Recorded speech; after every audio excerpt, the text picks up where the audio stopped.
भारत के एक छोटे से गांव बिजौलीपुर में एक बूढ़ा किसान रहता था। उसका नाम था हरिया। हरिया भले उम्र में बूढ़ा था लेकिन दिल से अभी भी जवान था। उसकी सफ़ेद धोती, हल्की सी टेढ़ी पगड़ी और चेहरे पर हमेशा मुस्कान, ये उसकी पहचान थी। हरिया मेहनत से खेती करता था लेकिन पिछले कुछ महीनों से उसके खेत सूख गए थे। बारिश समय पर नहीं आई और नदी में पानी भी कम हो गया। एक रात जब हरिया अपने टूटे फूटे लकड़ी के बिस्तर पर लेटा था, तभी अचानक उसकी झोपड़ी की खिड़की से एक हल्की चमकती रोशनी अंदर आई।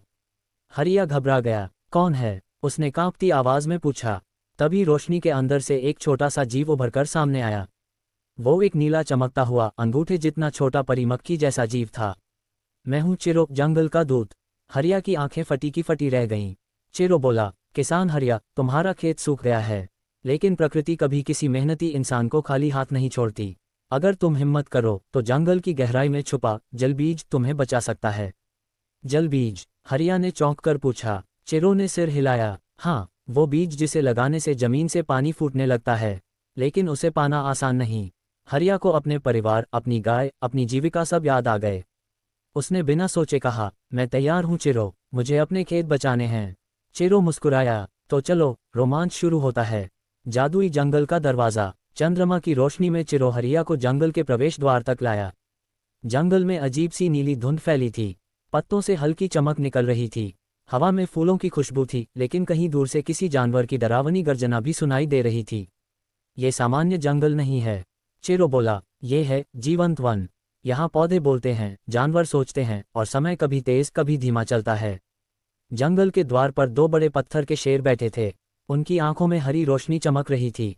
कौन हो तुम? पत्थर के शेर एक साथ गरजे। हरिया का दिल जोर से धड़कने लगा। चिरो आगे बढ़ा। ये प्रकृति का दूत है, इसे जलबीज चाहिए। शेर बोले, तो पहले सवाल का जवाब दो, वो कौन सा धन है जो बांटने से बढ़ता है? हरिया ने सोचा, अनाज, पैसा, पानी। फिर अचानक उसे अपने पिता की कही बात याद आई। बेटा, प्यार और ज्ञान जितना बांटो उतना बढ़ता है। हरिया मुस्कुराया और बोला, प्यार और ज्ञान? पत्थर के शेर तुरंत नर्म पड़ गए। उनकी रोशनी बुझ गई और दरवाज़ा खुल गया। जंगल के अंदर हर पेड़ बड़ा और अलग था, कहीं मोटा, कहीं पतला, कहीं लाल पत्तियों वाला, कहीं नीली छाल वाला। तभी सबसे बड़ा पेड़ ब्रह्मवृक्ष गरजा। कौन आया है हमारी भूमि में? हरिया पीछे हट गया। चिरो ने कहा, ये हरिया है, जलबीज लेने आया है। ब्रह्मवृक्ष ने उसके दिल को महसूस किया। हम इंसानों से नाराज हैं, वे जंगल काटते हैं, आग लगाते हैं, नदियों को गंदा करते हैं। हरिया ने सिर झुका दिया। हाँ, तुम सही कहते हो, पर मैं अलग हूँ। मैं अपने खेत को जिंदा करना चाहता हूँ ताकि मैं जंगल पर बोझ न बनूं। मैं कसम खाता हूँ कि प्रकृति को कभी नुकसान नहीं पहुँचाऊंगा। ब्रह्मवृक्ष ने अपनी हरी चमकदार आंखें बंद कीं। कुछ पल बाद, ठीक है, मगर तुम्हें 3 परीक्षाओं से गुजरना होगा। हरिया और चिरो आगे बढ़े तो एक अंधेरी घाटी में पहुंचे। वहां एक बड़ा धुंध का दानव घूम रहा था, भयंकर। चिरो फुसफुसाया, ये तुम्हारे डर का रूप है, इसे हराने के लिए कोई हथियार नहीं चलेगा, सिर्फ हिम्मत। भयंकर हरिया के सामने खड़ा हुआ और उसका सबसे बड़ा डर दिखाने लगा। उसके सूखे खेत, भूखे परिवार, खाली बटुआ और बीमार गाय। हरिया रोने लगा, मैं बहुत कमजोर हूँ। तभी चिरो बोला, नहीं हरिया, डर सिर्फ मन का साया है। हरिया ने आंसू पोंछे और दानव से बोला, तुम मेरे डर हो, लेकिन मैं तुम्हें स्वीकार करता हूँ। मैं हार नहीं मानूंगा। जैसे ही उसने हिम्मत दिखाई, भयंकर गायब हो गया। अध्याय 4, दूसरी परीक्षा, स्वार्थ का दलदल। आगे चलते चलते वे एक चमकते हुए काले दलदल के पास पहुंचे।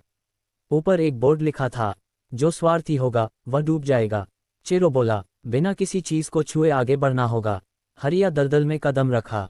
कीचड़ गाढ़ा था, हर कदम मुश्किल। अचानक उसे दलदल के बीच में एक चमकता था सोने का घड़ा दिखाई दिया। उसका मन डोल गया, अगर मैं ये ले जाऊं तो हम अमीर हो जाएंगे। पर तभी उसे अपनी गाय, अपने खेत और अपने संघर्ष याद आए। वह मुस्कुराया, मेरी असली दौलत खेत का पानी है, सोना नहीं।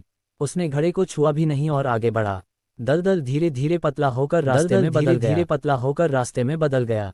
दूसरी परीक्षा पूरी। तीसरी परीक्षा सबसे कठिन थी। एक बड़ा किला था जिसकी सुइयां अलग अलग दिशाओं में घूम रही थीं। कभी समय तेज चलता, कभी धीमा।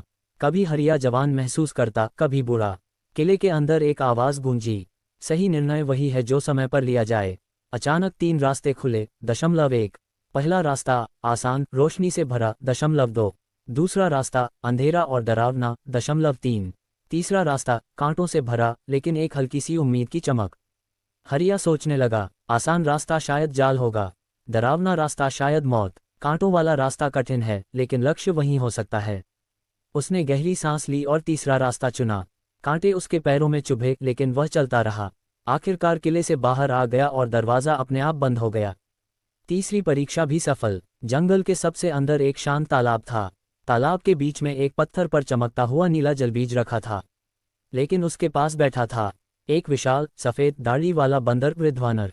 वह बोला, जलबीज पाने से पहले आखिरी सवाल का जवाब देना होगा।